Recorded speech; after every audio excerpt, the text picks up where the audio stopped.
ገና በ14 ዓመት ታዳጊነቱ በባህር ዳር ሕፃናት ኪነት ቡድን ውስጥ በመሳተፍ የረጅም ዘመን የጥበብ ጅማሮውን መሰረት ጣለ። ከልጅነቱ ጀምሮ ለሙዚቃ ልዩ ፍቅርና ተፈጥሯዊ ተሰጥኦ የነበረው በመሆኑ በሰፈሩና በጓደኞቹ ዘንድ በማራኪ ድምፁና በደግነቱ ይታወቅ ነበር። ድምፃዊ ሰማኸኝ በለው ባገራችን ባህል ሞልቶናል ከአባቱ ከአቶ በለው ሹምዬና ከእናቱ ከወይዘሮ እናትነሽ ቢልልኝ መስከረም 17 ቀን 1960 ዓ.ም በባህር ዳር ከተማ ተወለደ። ድምፃዊ ሰማኸኝ በለው የመጀመሪያና ሁለተኛ ደረጃ ትምህርቱን በትውልድ ከተማው በባህር ዳር ያጠናቀቀ ሲሆን በትምህርት ቤት ቆይታውም ከትምህርቱ ጎን በኪነ ጥበብ ክበባት ውስጥ ንቁ ተሳታፊ ነበር። ሰማኸኝ ለሙያው ያለው ልዩ ፍቅርና ታታሪነት በብዙዎች ዘንድ አድናቆትን በማግኘቱ በ1978 ዓ.ም በወጣትነት ዕድሜው የጎጃሙ ታዋቂ የኪነት ቡድን ግሽ አባይ አባል ለመሆን በቃ። በግሽ አባይ የኪነት ቡድን ውስጥ ከሌሎች ታዋቂ ድምፃውያን ጋር በርካታ ባህላዊ ስራዎችን በማቅረብ ለረጅም ዓመት ሰርቷል። ከ1980ዎቹ ጀምሮም በተለያዩ መድረኮቹ በድምፃዊነት አገልግሏል።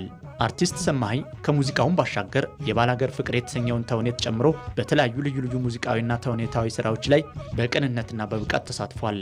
በተለይም የጎጃም ባህላዊ ዜማዎችን ከዘመናዊ የሙዚቃ ስልቶች ጋር አቀናጅቶ በማቅረብ የታወቀ ድምፃዊ ነው።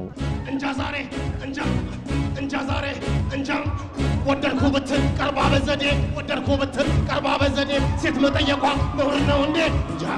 ድምፃዊ ሰማኸኝ በለው በረጅም ዓመታት የጥበብ ስራዎቹ የሀገር ባህል የሙዚቃ ዘርፍን ወጉንና ስርዓቱን ጠብቆ በከፍተኛ ደረጃ ያስተዋወቀ የጥበብ ባለውለታ ነው። ባላገር የሚለው ቃል እንዳልሰለጠነው ኋላቀርነት መገለጫ በሆነበት ወቅትም ይህንን ተገቢ ያልሆነ ትችትና ልማድ ለመቀየር በቁጭት በመነሳት በኪነ ጥበባዊ ዘይቤ ባላገር ነኝ በማለት በድፍረት ሰብሮታል። በሄደበት የዓለም ክፍል ሁሉ በየመድረኮቹ እንደ አርሶ አደር በመልበስ ራሱም አርሶ አደሩን በመሆን ጭምር ለባላገሩ ያለውን ፍቅር በክብር አሳይቷል። የአርሶ አደሩን ውብ እሴት ባህልና ወግ በአድናቆት በዘከረበት በዚህ ስራውም ሰማኸኝ በለው መባሉ ቀርቶ ሰሜ ባላገሩ እየተባለ ይጠራ ነበር። ይህን አይነት አለባበስ የት አካባቢ የሚለበስ ነው?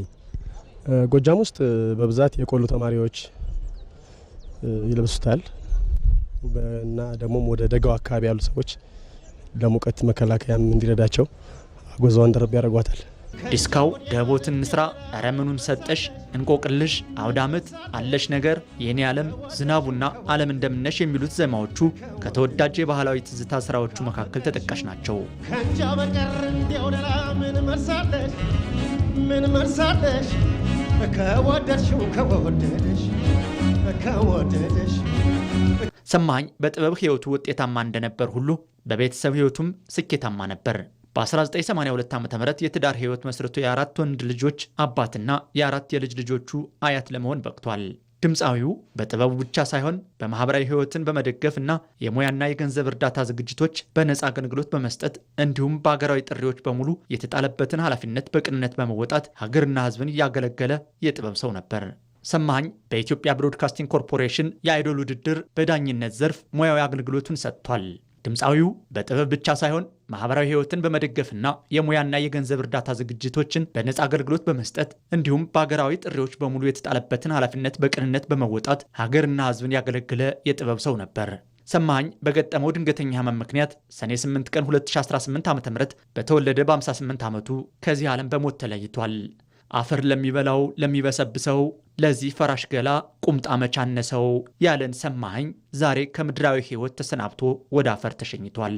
ስርዓተ ቀብሩም ዛሬ ማክሰኞ ሰኔ 9 ቀን 2018 ዓ.ም በቦሌ ቡልቡላ ደብረ መድኃኒት መድኃኔ ዓለም ቤተክርስቲያን ተፈጽሟል።